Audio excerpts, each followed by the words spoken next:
네, 매주 화요일 이 전략에 대한 조언을 주시는 분이죠. 한국투자증권 이프랜드예요. 장영영 팀장 나와 계십니다. 팀장님 어서 오세요. 네, 안녕하세요. 네.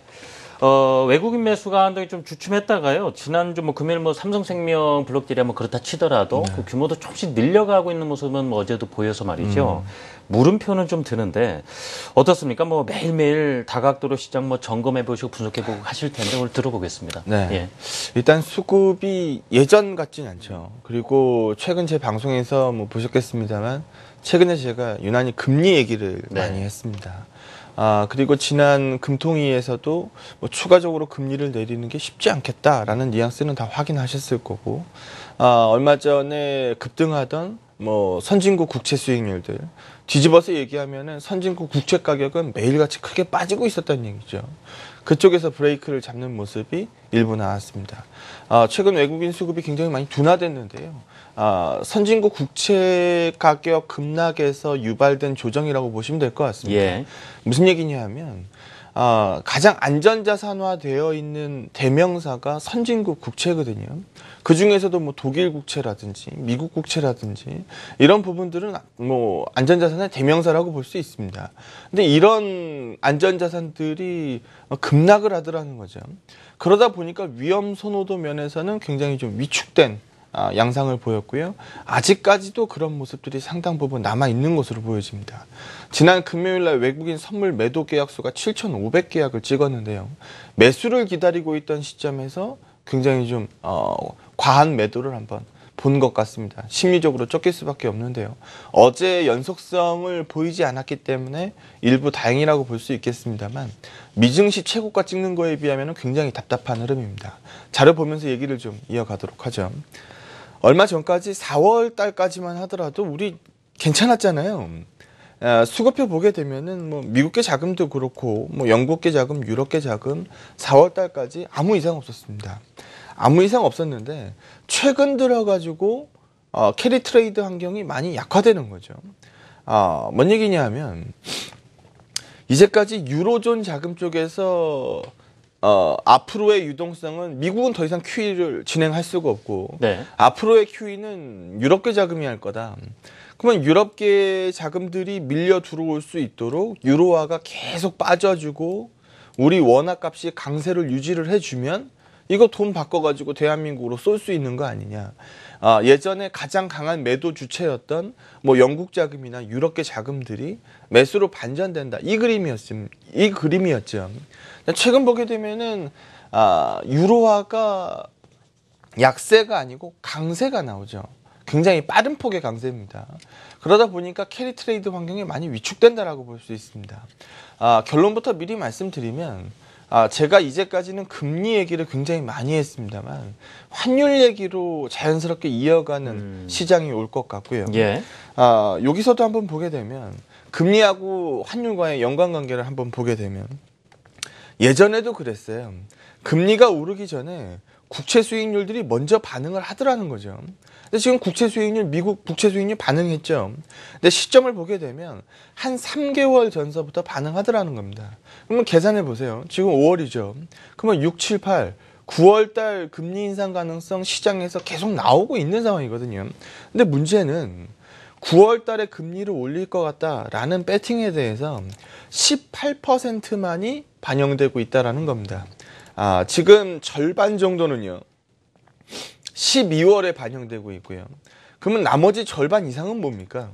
올해 금리 못 올린다는 겁니다.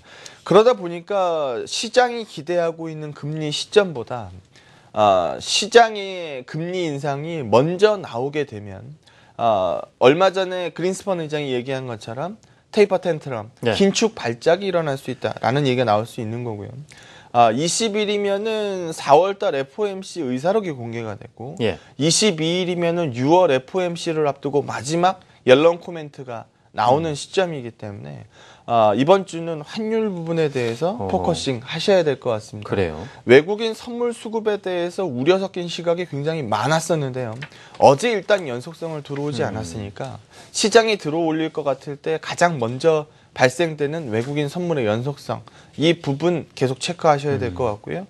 키는 약간 환율 쪽으로 네. 관심을 높이는 쪽으로 제시해 드립니다. 이 환율 강조를 많이 해주셨는데요. 좀 더 구체적인 내용 들어보면서 그렇다면 이번에 그런 상황에서 관심 가져볼 만한 업종과 종목까지도 들어보겠습니다. 네, 일단 이 표 하나 보시죠. 네. 달러가 이제까지 약세였어요. 달러가 어제는 뭐 큰 폭으로 반등을 했습니다만 달러가 4개월 내 저점까지 떨어질 정도면 예전에 어땠습니까? 달러 약세일 때 이머징 쪽으로 돈 많이 들어왔죠.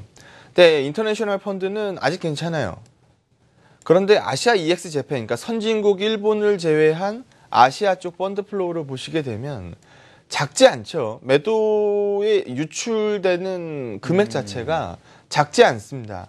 28억 달러 정도 되는데요. 이 부분이 부담이 되더라는 거죠. 그런데 지금 이 부분도 좀 해부를 해보면 네. 대만이나 한국 쪽으로는 나름 괜찮아요. 그런데 인도나 인도네시아 이쪽으로 굉장히 안 좋거든요. 이 부분 보시면 될 것 같은데 우리 대한민국 원화가 강세에서 약세 다시 강세. 대만 달러는 계속 강세. 인도의 루피나 인도네시아 루피아는 약세 그림이었습니다. 근데 제가 좀 전에 말씀드릴 때 우리 대한민국 급속한 원달러 상승 경계해야 될 것 같습니다 라고 말씀드렸죠. 네. 이 부분에서 머리를 들어 올리게 될 경우에는 대만하고 비슷해지는 게 아니고 인도나 인도네시아하고 환율반이 비슷해지거든요. 이 부분에 대한 경계라고 보시면 될 것 같고요. 어제 달러 인덱스가 1%대 반등 94p대로 올라왔어요. 지속적으로 약세를 보이던 달러의 강한 반등.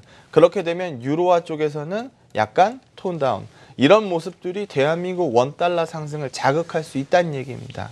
그렇게 되면 외국인들 수급표, 현물단까지 같이 좀 둔화될 수 있기 때문에 그 부분에 대한 경계가 필요하고요.